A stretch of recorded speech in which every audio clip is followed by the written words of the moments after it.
आज मैं आप लोगों को आश्चर्यचकित कर देने वाले इतिहासों के साथ फिर मैं आप लोगों के सामने हाजिर हूँ। आज हमारा ये पार्ट है, अध्याय है 54 अध्याय है। आज 54 दिन हो गया रेगुलर आप लोगों के सामने मैं हाजिर हूँ। आज का जो हमारा इतिहास है वह क्या है, घनानंद राजा और चाणक्य का एक रहस्य उदय होता है। आश्चर्यचकित कर देने वाला यह इतिहास है। आप लोग बुक समरी फिशरमैन इंडिया के इस चैनल पर बने रहिए, अंत तक जरूर आप देखेंगे वास्तविकता और सच्चाई क्या मिलता है। तो बिना कुछ देर किए हुए हम जल्द से जल्द आप लोगों के सामने हाजिर हूँ। यूँ कहा जाता है, किस्से और कहानियों में कहा जाता है घनानंद राजा बहुत जालिम था। ये किस्सा कहानी किसका है? ये चाणक्य का।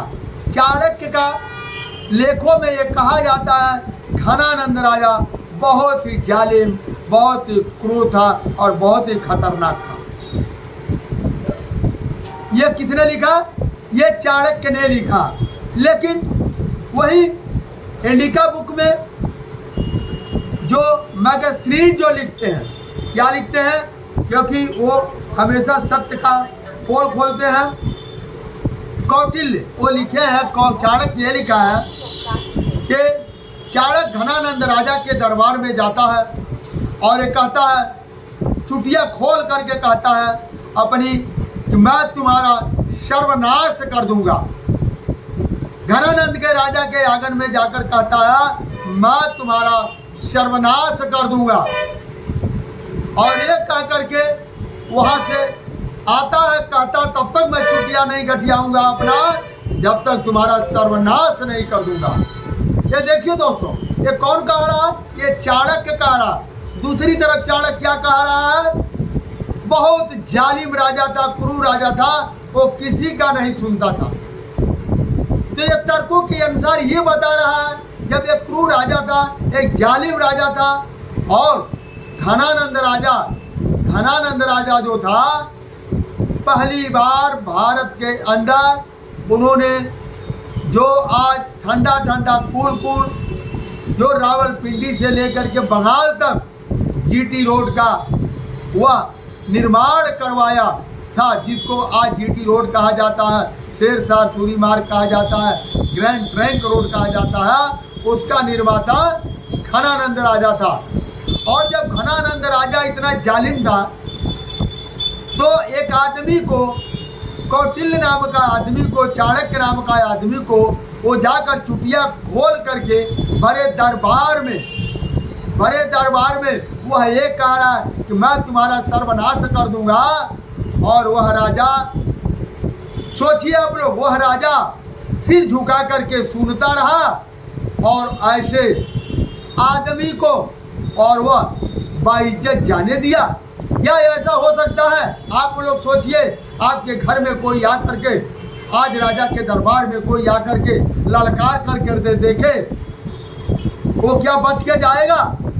जाहिर सी बात है, ये बात सरासर गलत है। ऐसा नहीं हुआ है, क्योंकि अगर ऐसा होता तो राजा के मंत्री राजा का आदेश मिलता और उनको वही चुटिया समेत चाणक्य को घनानंद राजा उनको दबवा देता, और जो कि सर्वशक्तिमान था वह उसको नष्ट कर देता, उसको खत्म कर देता। लेकिन ऐसा था ही नहीं, तो खत्म कैसे करेगा? चाणक्य काल्पनिक नाम करके ये किताब लिखा गया।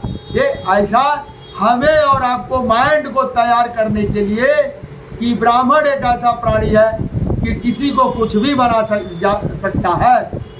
अब आइए, 2500 साल पहले जब राजा ही कानून होता था, 2500 साल पहले दुनिया के अंदर एक राजा ही कानून होता था। उसे किसी की इजाज़त लेने की आवश्यकता नहीं होती थी। उसका अपना कानून था, अपना फैसला था, कोई कोर्ट नहीं हुआ करता था। राजा खुद का एक कोर्ट होता था, राजा खुद का एक निर्णायक होता था। ऐसे समय में चाणक्य ने इतनी बड़ी बात को कह करके और राजा के दरबार से आ गया। वो आ गया। अब आइए, इसको क्या कहा गया है? इसको नाटक के तौर पर इस सब को संभवतः गढ़ा गया है, संभवतः गढ़ा गया है। अगर सच में ऐसा करने की कोई गुस्ताखी भी कर लेता तो राजा उसे चुटिया समेत सरेआम जमीन में गड़वा देता। सोचिए आप लोग, तर्कों के साथ सोचिए, जमीन में गड़वा देता। वही कौटिल्य यानी चाणक्य एक किताब लिखते हैं, वही कौटिल्य चाणक्य ने एक किताब लिखा है अपने अर्थशास्त्र में, राजा सबसे बड़ा देवता होता है। उन्होंने क्या लिखा? राजा सबसे बड़ा देवता होता है, कोई देवता उससे बड़ा नहीं होता। राजा से बड़ा पृथ्वी पर और कोई देवता नहीं है। ये कौन लिख रहा? चाणक्य लिख रहा है। और यहाँ तक उसके अर्थशास्त्र के नियम में ये है कि राजा के दरबार में मंत्री तक सिर उठा करके बात नहीं कर सकता, प्रजा कोई उठा के बात नहीं कर सकता, कोई भी राजा के सामने सिर उठा करके राजा से बात नहीं कर सकता। तब आप लोग सोचिए, जब ऐसा था राजा के दरबार में, राजा के सामने जब मंत्री भी सिर उठा करके बात नहीं कर सकता था, तो एक चाणक्य ने बड़े दरबार में उनके जा करके चुटिया को खोल करके और उन्होंने कहा मैं तुम्हारा सर्वनाश कर दूंगा। क्या ऐसा संभव है दोस्तों? आप लोग कमेंट बॉक्स में अवश्य दीजिएगा अपना सुझाव अगर ऐसा संभव है तो। अब आइए, उसने राजा को केवल धमकी नहीं बल्कि उसने कहा तुम्हारा सर्वनाश कर दूंगा, और राजा चुपचाप सुनते रहा। अब आइए हम बात करते हैं 5वीं सदी में ये किताब चाणक्य जो का लेख कब आया पहली बार, चाणक्य को कौन से नाटक में फिट किया गया, ये साक्ष्यों के साथ मैं आप लोगों के सामने पेश कर रहा हूँ, जो कि घनानंद राजा ईसा पूर्व की बात है, जो है चंद्रगुप्त मौर्य ईसा पूर्व की बात है। लेकिन 5वीं सदी में मुद्राक्षस नामक नाटक एक किताब लिखी जाती है। 5वीं सदी में मुद्राक्षस नामक एक नाटक लिखा जाता है और उस नाटक में कौटिल्य नाम का इंसान को उसमें फिट किया जाता है। अब आइए, जो इसने भी विदेशी इतिहासकार लेखक भारत में आए, किसी ने कौटिल्य नाम का कोई जिक्र नहीं लिखा है, चाणक्य नाम का कोई जिक्र नहीं लिखा। उसके विपरीत सभी ने यह लिखा है राजा संदरकोश ने नंद राजा को हराया। ये बात तो लिखा गया है, राजा संदरकोश ने नंद को हराया। अब आइए, जो पहली जो है सदी में जो लिखा घटित घटना मिलिंद प्रश्न में भी संदरकोश राजा को ये लिखा गया है कि उन्होंने हराया और कई सैनिकों को मारा, जो कि यही प्रूफ आपको दर्शाता है कि 5वीं सदी में मुद्राक्षस नामक नाटक में चाणक्य नाम का जिक्र होता है। इसके पहले कहीं चाणक्य नाम का कोई जिक्र नहीं है, जो कि चंद्रगुप्त और संदरकोश राजा, घनानंद राजा ईसा पूर्व हुआ करते थे। और एक बुक कब का? 5वीं सदी में। इसका अर्थ यह है कि सम्राट संदरकोश के यानी चंद्रगुप्त मौर्य के 700 साल बाद कौटिल्य नाम की कहानी की रचना किया गया है। ये सत्य है। आप लोग बहुत सारी पुरानी बुक को उठा करके आप लोग देख सकते हैं।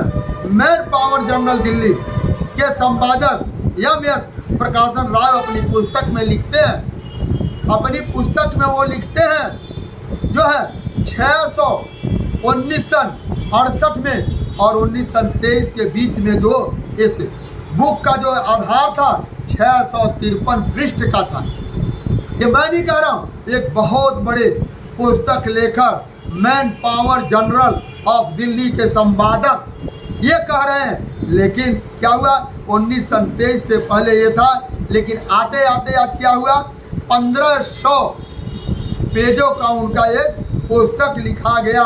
दोस्तों 1923 से पहले अर्थशास्त्र में कौटिल्य का कोई नाम तक नहीं जानता था, बहुत दिनों तक नहीं दोस्तों। 1923 से पहले चाणक्य नाम का कोई जिक्र नहीं, किसी किताब में कोई भी नहीं जानता था। ये मैं नहीं कह रहा हूँ, ये कौन कह रहा है? बहुत बड़े लेखक जो है, भारत का बहुत बड़े लेखक। फिर आप लोग सुन लीजिए, man power journal of Delhi के संपादक एम.एस. प्रकाश राव अपनी पुस्तक में लिखे हैं। दोस्तों, आज का विचार मेरा यही समाप्त होता है। फिर मिलेंगे अगले पाठों के साथ। दोस्तों धन्यवाद, नमस्कार।